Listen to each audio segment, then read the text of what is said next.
Hey, Shira Lazar. I'm right now talking to Josh Fox. He's the man behind the documentary Gasland, which won the documentary award, the Grand Jury Prize at Sundance in 2010. But now it's on HBO. It's been making a lot of headlines. Josh, thanks so much for talking to me. I know you're in Brooklyn right now at your place. That's right. I'm at the production offices of International Wow Company in Brooklyn. So tell people the story behind Gasland and how it all came to be. Well, I was offered, along with my family, a gas lease that was good for $100,000. With our house is on 19.5 acres, we were offered about $4,700 per acre. And the story from the gas companies and the story from the environmental groups and people concerned in my area was so radically different that I decided to investigate about it. So basically, gas companies were saying, this is no problem. It's just basically a fire hydrant in the middle of the field. This is good for the environment, all sorts of stuff. And then the environmentalists were saying, look, there's a million chemicals involved. This is incredibly disruptive to land. It can contaminate your water, air pollution, people getting sick. They showed me pictures from out west. So then I went out to a neighboring town called Dimmock, where they're doing a lot of drilling, and found the place completely turned upside down. Water contamination, people could light their water on fire, Halliburton trucks swarming everywhere, people totally afraid of what was happening to them. That there was a feeling of being betrayed, a feeling that they got something entirely different than what they signed up for. A lot of people there signed up for $25 an acre, and they were told they probably won't even drill. And then, boom, their whole town gets completely taken over. And then their kids are getting ill when they're drinking the water. So they felt like they couldn't trust, when you can't trust your water, you can't trust your house. You can't trust your town. You can't trust the place that you're in. So your whole life becomes this negotiation process between what you feel like is safe and what you feel like isn't. And so you started this journey in 2008. Am I right? I got the lease, and we got these offers in the late spring of 2008, early summer 2008, and then I really started to look into this over that fall. And then the first time I went to Dimmock was in the winter. And you stopped by how many states and where they were having drilling going on? I actually can't remember how many states I went to. It was about 25 in the process of making the film. The film focuses on about 10 different states. New York, Ohio, Pennsylvania, Washington, D.C., Arkansas, Wyoming, Colorado, New Mexico, Louisiana, Texas. Yeah, so I watched the documentary. I was surprised at how many places this was going on in, and is this a story you feel like people don't really know about, obviously? Yeah, well, when I was doing my initial research, there was very little online. I think a lot more has happened in the past year and a half. I mean, there are amazing reports on ProPublica's website.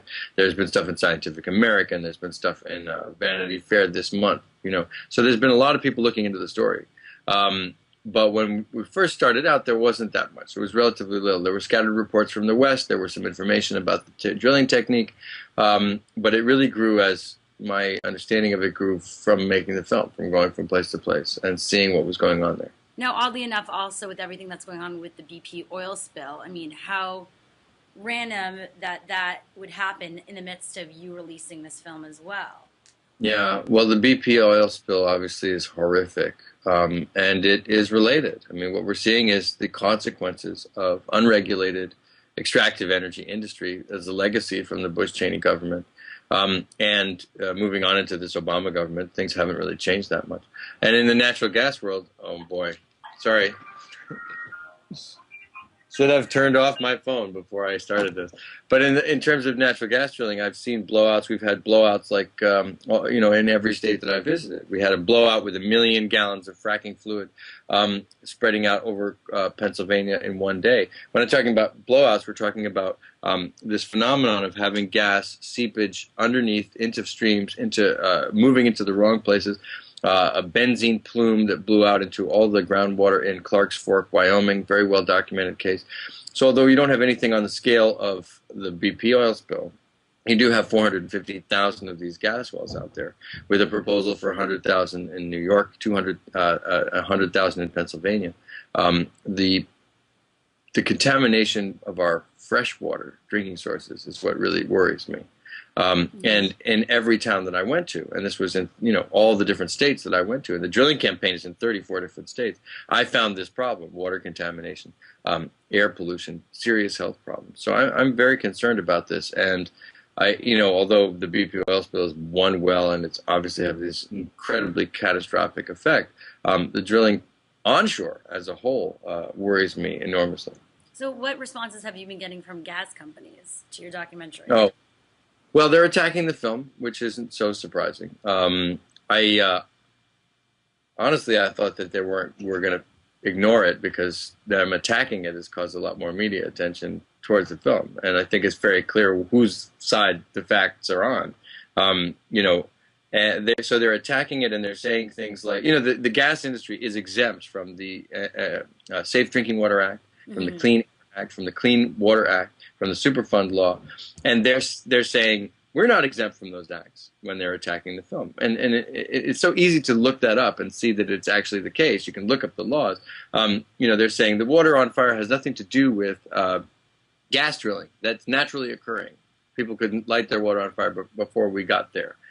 Again, it doesn't stand up to the facts. And they're saying that some of the reports you made maybe aren't true. You're not really using the right numbers. Yeah, I mean, well, that their arguments are really specious and misleading, and they're attacking the film, calling it, I don't know exactly the words that they're using, but they're challenging the facts, and it's very simple to look at the facts. And if you watch the film, and I encourage everybody who watches, obviously, this interview to watch the film. It's on HBO. I think it's very obvious who's telling the truth from the citizens. I mean, what's difficult about this is when we're talking about the gas industry stonewalling us. This is what's happening to people all around America. Hmm. People who are suffering water contamination. They use 600 different toxic chemicals in this cocktail to fracture the ground, and that material gets left in the ground, and it's turning up in people's domestic water wells. And then the gas companies, people will do their independent testing, find that chemical in their well water, and the gas companies say, "Oh, it's not our fault. You didn't do any pre-testing, or we're not going to tell you what exactly the composition of that chemical is, so you can't prove it." This is incredibly unfortunate. So it's far worse to be telling people whose groundwater has been contaminated and their houses are now worthless, and their lives are being threatened, that they're wrong, than it is to talk to me about that. So it's what's been going on across America for years now, and people have been complaining about this contamination, and the gas companies have been saying, "Not our fault. So Sue us." you've had people like Michael Moore, huge documentary filmmakers, praising your film. Have you gotten the reaction that you expected? Did you expect it was going to be this big? Well, I think it's amazing. I'm really happy about it. I mean, it's something I hope for, because look, when I started to look into this, I thought this was like a feeling like a cavern was opening up in front of my face, and in front of my, that I was falling into some kind of because it was such a huge story. It's a national story, and I couldn't believe that there hadn't been a film about it, already. So I felt like I hope this is big, because this is such a huge thing that nobody knows about. And when I'd shown early pieces of it to friends of mine, they were saying, "This is crazy what you've uncovered here." So I'm excited about the reactions. I hope there's some change because of it. There are laws right now that there's the FRAC Act, which would re-regulate the industry under the Safe Drinking Water Act, and there's some other actions that we'd like people to write to Congress about, and people can find out about that at gaslandthemovie.com. You can click on your state on gaslandthemovie.com. It's a map of the United States. You can see all the drilling areas, and you can find out exactly what kind of actions to take in your state. So we hope for people to do that and get involved, because there are certain things that can be done, I think, to start to correct this problem. Yeah, and the movie, where can people see it?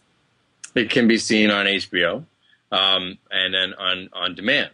I think it's on Saturday at noon, and I know that there's a full schedule at our website and at HBO.com. And it's also on demand every day, so you can get it anytime.